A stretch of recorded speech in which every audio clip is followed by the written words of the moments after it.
Hi guys, and welcome to SnipBit, the podcast to show that you can be successful in your chosen field no matter what your background or start in life. Today we are absolutely honoured to be in the presence of a Paralympic legend, Tanni Grey-Thompson, winner of 29 medals including 13 Paralympic and 6 World Championship golds. A TV presenter, a life peer in the House of Lords and a Baroness, and winner of the BBC Sports Personality of the Year Lifetime Achievement Award 2019. Tanni, thank you so much. We really appreciate you coming on to SnipBit. Thank you. So, Tanni, do you think your background and upbringing were a factor in all that you've achieved so far? Yeah, absolutely. So both my parents were only children. They'd had sort of interesting upbringings themselves. So my dad had been really ill when he was young, so he was kind of wrapped in cotton wool. And my mum's parents were much older when they had her. So almost it was like she was brought up by her grandparents. So I think when they had me and my sister, the view was that they wanted us to try lots of different things, and they were there as a parachute for us, you know, and that was amazing because we were always encouraged to try different things, and I was really sporty, and you know, my parents encouraged me to do that. And I think also because I was paralysed when I was very young, I was born with spina bifida, so I'm missing some bones at the back of my vertebra is not formed properly, so my spinal cord's exposed. So I could walk a little when I was young, but not very well because there was damage to the spinal cord. And then as I grew up, my spinal cord collapsed and my vertebra paralysed me. So there was a lot around at the time, you know, with my dad thinking I needed to be active, to be fit and strong, to push a chair, to live in this inaccessible world. So yeah, absolutely. And then for me, education was a massive part of that, in that I had no automatic right to go to mainstream school. So because I'd started off in a mainstream primary, I was able to stay there. But when it came to high school, I thought I could go to the same school my sister was at. And then we had a letter from the head teacher that said, "No, dear Mr. and Mrs. Gray, we don't take people like Tanni at our school." Okay. And my dad threatened to sue the Secretary of State for Wales over my right to go to mainstream school. And I got to mainstream school. And so for me, the school and sport all came together. So absolutely, my parents had a massive influence. And, you know, my parents were like very keen, you know, I had a privileged upbringing in that I grew up in a family where I knew I was loved. And, you know, we didn't have to worry about having food on the table and stuff like that. So my parents were always very much like, you've had a privileged upbringing, and so you need to pay that back as well. So I kind of always grew up with this sort of view that you should kind of be mindful and caring and help other people. And so, yeah, they were huge influence in my life. Real champions as well. They're amazing. I mean, the Secretary of State stuff. My father passed away 10 years ago, and we found kind of all his letters, and they're amazing. Quite rude, but you know. And what was for me, what was amazing was that Baroness Warnock, Mary Warnock, who wrote like the bones of all that legislation. 30 years later, I'm in the House of Lords in a debate which is celebrating the 30 years since the work that she did. And I got to sit in the chamber and say, because of you, I am here. And she kind of looked at me and went, okay. So, yeah, we didn't really have that bonding moment that might have been nice. But for me, that circle, to be able to say thank you to her 30 years later was amazing. Yeah. It's amazing how different your life might have been. Yeah. And I think, you know, my parents were constantly told as a wheelchair user that I'd never get a job and I'd never get married and I'd never get an education. And they just ignored it all, you know. So I was lucky that they didn't treat me differently by being a wheelchair user, you know, that they just kind of told me to get on with it, really. And then I do remember being about 7 and my dad showed me this book, and it had pictures of the Taj Mahal and the Sydney Opera House and all these amazing buildings from around the world. And actually I've kind of, through sport and other things, I've kind of visited most of them now, which is, you know, very fortunate. And my dad's telling me that the world is this amazing place and you need an education because you need to be able to earn money to travel and you need to explore and you need to learn about things. And that for me was life-changing at 7. And then when Dad was ill and I knew we didn't have very much time left, I remember saying to him, do you remember that conversation? Because for me, that was life-changing. And he's like, no, don't remember it. Okay, thanks, Dad. And then a bit later, he was like, oh, yeah, I did remember it. He said, actually, you were quite an annoying child and we just didn't want you living at home forever. Okay. Like, thanks that you told me the world was an amazing place, not you were annoying. I think I knew that. But yeah, so they were very keen to just, try stuff. Don't say you don't like it until you've tried it. Whether that was kind of cabbage or whatever sport, try it. And then you can say you don't want to do it. I mean, you've clearly been brought up with a real growth mindset and a real sense of resilience. How important do you think that's been in the success you've had in your career? Resilience in sport is incredibly important, but some of it comes naturally and some of it you have to learn and you have to develop it. And, I think from the beginning to the end of my career, I lost more races than I won. So the bit that the public see are the gold medal. They see these moments in time. They don't see the training and everything. I competed for 25 years from beginning to end, from first starting to retirement. And, when I was training at my peak, we were training twice a day, 6 days a week. But my Paralympic career is 19 and a half minutes of my life. So, it's fascinating. And, it was really sweet. You talk to young people now and they go, I watched you race. I'm like, you're too young. You probably watched it on YouTube or something. But yeah, it's fascinating because for me, it was always important to remember all the hard work and everything that it takes to get there. You can't just turn up and, hope it's going to happen. And we used to train on Christmas Day. Yeah. And for the daily. Yeah.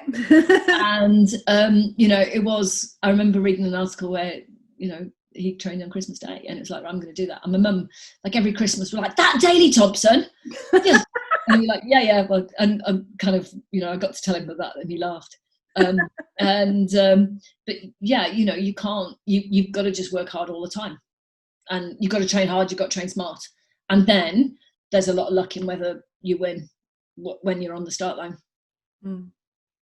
So was there a point in your career that you thought, I know I'm going to be successful? There were lots of points when I hoped I would. And then I think I was probably 22, where I'd already been to Seoul at that point and won a bronze medal in 88. And I came back, I graduated from university in 91. And then I kind of had a year to work really hard for Barcelona. And it was the start of 92, where we'd gone to Australia to train and compete. And I'd had some really mixed road races where the big important race that mattered, I hadn't done very well. But then the one that was like 2 days later, which, didn't matter, did really well. And then competing on the track in Melbourne and breaking the 200 world record. And that was like February. And, I hadn't been peaking for the race. I mean, we'd been there a little while and the weather was nice. And I remember thinking at that point, okay, this is ahead of what I was expecting to do this year. This could be a good season. Yeah. But then, you can't, you still have to keep training. You can't just go, okay, I've done it now. There's still a lot of stuff that has to happen. So I think it was probably 22 when I felt I'd made the jump to the next level. Brilliant. And what would you say has been like the driving force behind your success? Just wanting to be the best I could be. So wanting to break personal bests, wanting to be faster, stronger. And medals are part of that because the whole way the system works, it is about, winning on the biggest stage that you can. But I think wanting to win well as well, if that makes sense. So my mum and dad had quite different approaches. My mum, just, liked me doing sport and liked it if I did okay, but my dad wasn't really knowledgeable. He knew what people's personal bests were and what people in the world were doing. And if I had a good race or I won, my mum would be like, oh, that's amazing. And my dad was, yeah, but did you race well? And were you the best you could be? So it's the combination of those two things that I think was important. And, retiring was about, I was kind of mentally and physically broken. I mean, that was a big part of it. But also it was, I can't get any better. That's it. I've exhausted. And I think that's like the mental and physical bit was, I just knew that was it. I couldn't find any different ways to train. I couldn't, you know, and I think a lot of the assumption was, it was like, is it because you're not going to win? And it's like, no, it's not all that. It's the fact that I just felt that, yeah, I was kind of done. There was nothing left. And although at the time, you know, the last year that I competed was quite hard, because I was sick a lot and I was injured, and, you know, I hadn't really had that in my career too much. As soon as I retired, I was really glad that I did that final year. Really glad, because I think I needed to know that I was definitely done. Yeah. So apart from your parents, who've clearly played a massive part in your life, who's been your biggest inspiration? Do you know, there's loads. I mean, there's loads of athletes that I kind of looked up to, and, you know, I remember watching, I suppose, you know, at the time, you know, watching Seb Coe and Tanni Grey-Thompson and Colin Jackson. You know, I was kind of, you know, slightly younger than those guys, watching them do well. Not just them winning, but how they won was kind of important. My husband was a wheelchair racer, so I really wanted to beat him, to be honest. Like, really. And he competed at 2 Paralympics, and I didn't really come that close to him because he was a pretty good athlete. But yeah, I really wanted to beat him. So motivation, day-to-day training was about, I need to be closer to him. I need to, you know, if I can be close to him, I can beat every other woman in the world. So that was, and I think that was actually, I mean, I think some people found it really funny and a bit odd, but for me, it's too easy to get distracted by looking at Sherry in the States, or, you know, somebody, you know, Francesca in Italy, and it's too easy to become, you know, just look at those, when you've got to be able to step back, and, you know, you've got to be the absolute best you can, because then you've got a chance of being good on the start line. So, and I think what I was good at doing, I was good at making myself do the training I didn't like, because that was the stuff I wasn't good at. You know, the stuff that I liked doing was the stuff I was good at, but I could make myself do the hard stuff and go out every day. And I mean, that's to say I didn't moan about when it was cold. Don't get me wrong, I moaned a lot about the cold weather. But I remember there's one night we were out training on the road, and I was feeling really sick, and I said to Ian, I think I'm going to throw up, because it was really cold. And he's like, just, you can't stop. And it's like, I just need to stop and be sick. And I actually ended up kind of throwing up as we were kind of training along the road. And then Ian was like, right, you're done now. Right, come on, back and train. I think it was about -4. So yeah, I moaned a lot about the cold, but that's part of it as well, because I'd have to say, you know, nowhere else, I spent a lot of my career living in the northeast of England. There was nowhere else that I ever competed that was as cold as the northeast of England in the middle of winter. So it toughened you up. So in some ways it was good. A real bonus, kind of. Yeah, kind of.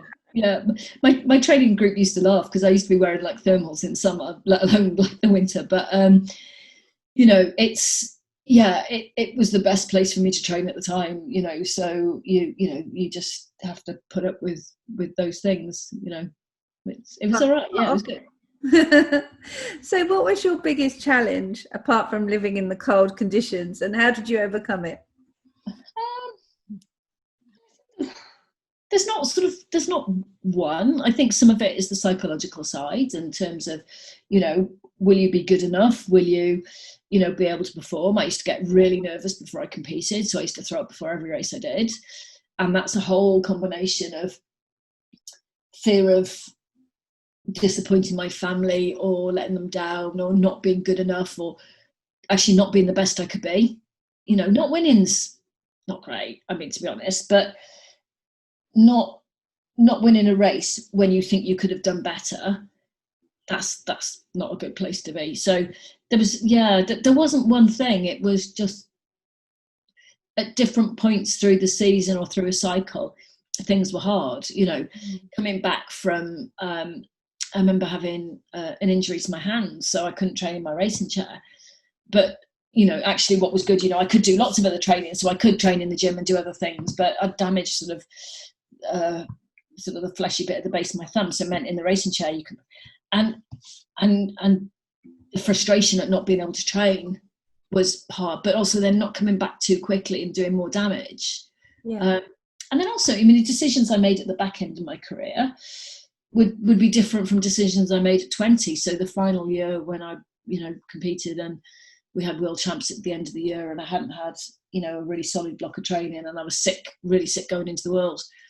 And I remember having quite a sort of robust conversation with our team doctor, with him saying, you shouldn't compete. And I'm like, this is my last games. This is it. I don't think I told him that at the time, but I knew it was my last games.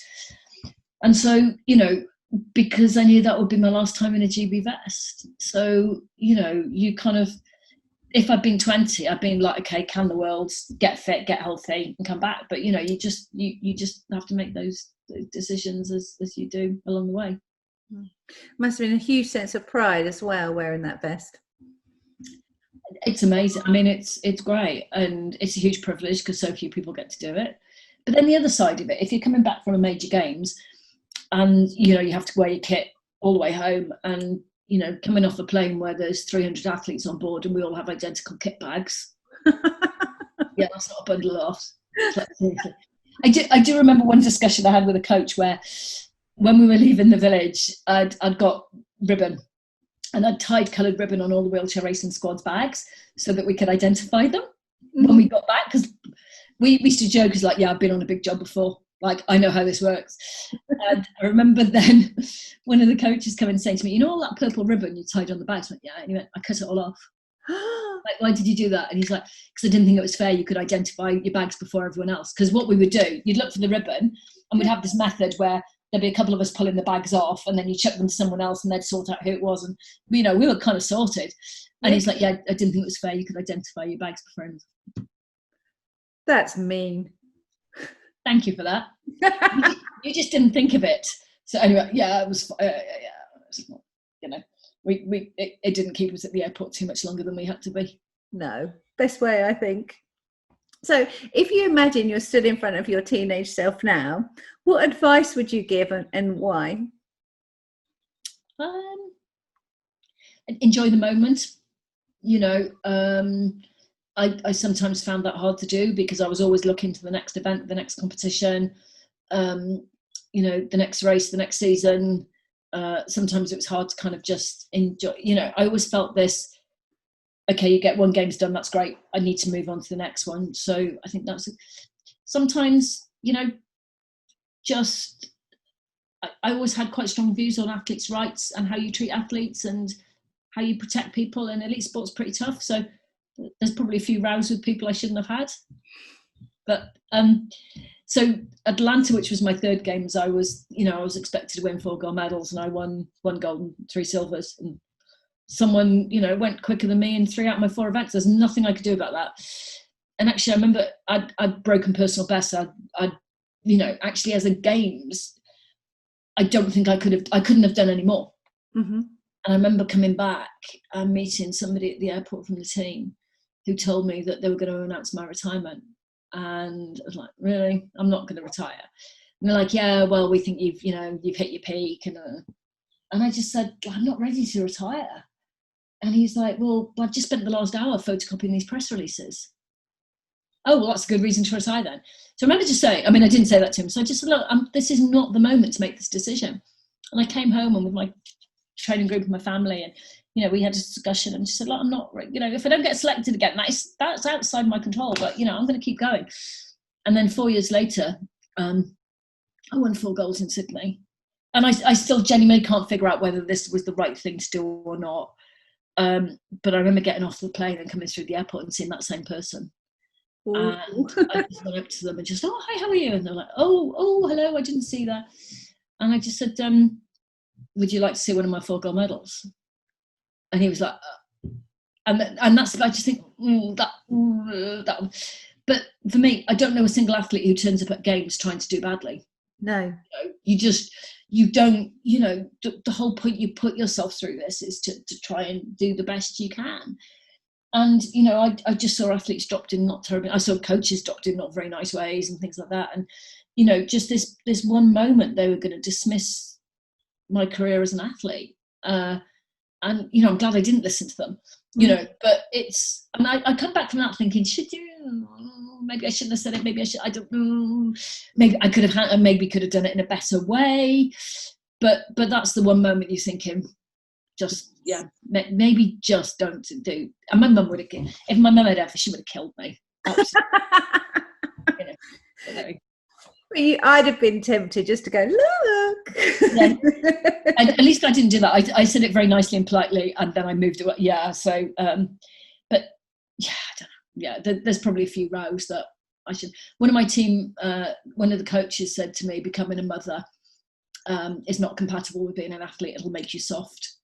Ooh. And actually, yeah, my response to that was, let me stick a bowling ball inside you, slash it out with a knife, and see if you're training 2 weeks later. And he went, oh, anyway. So yeah, but it's because I care. You know, it's not doing it to be horrible. Or it's if you care about something, and you know you care about the people around you, then you know these things do matter. 100%. So, Tanni, what would you like to be remembered for?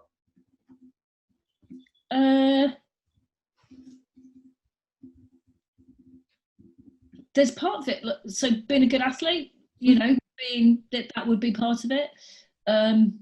Probably where I am in my career now, sort of working in politics and sitting in House of Lords, being a good parliamentarian, you know, that would be, you know, somebody who can try and make a difference. And like the stuff I work on is quite hard going. So it's welfare reform, legal aid.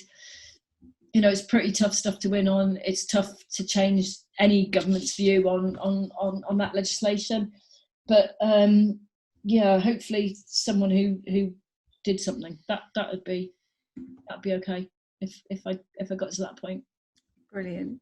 So where can we find you if we want to follow you going forward? So I am on Twitter. So Tanni_GT on Twitter.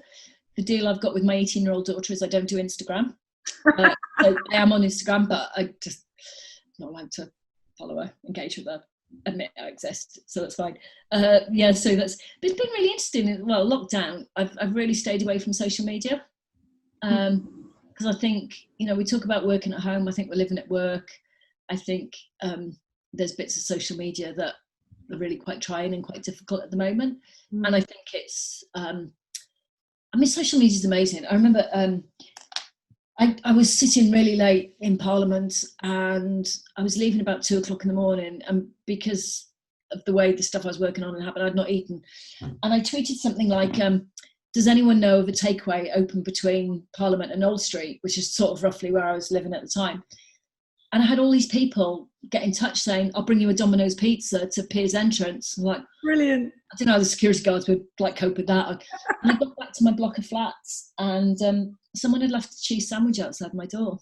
Oh. And you go, I mean, that's just like, and so there's amazing stuff with it. And I tweet normally, in normal time, I tweet a lot about trains and stuff like that. But yeah, I've just been off it for a little while, partly just work and partly just because I kind of, it's a bit of a tough place to be. So anyway, yeah, that's where you can find me. Normally I tweet a lot about trains and train journeys and inaccessible train journeys and things like that. So yeah, apologies for when we get back to normal if anyone follows me. If you're not interested in trains, probably best not to follow me. Tanni, thank you so much. It's been an absolute pleasure. So appreciate your time. Thank you very much.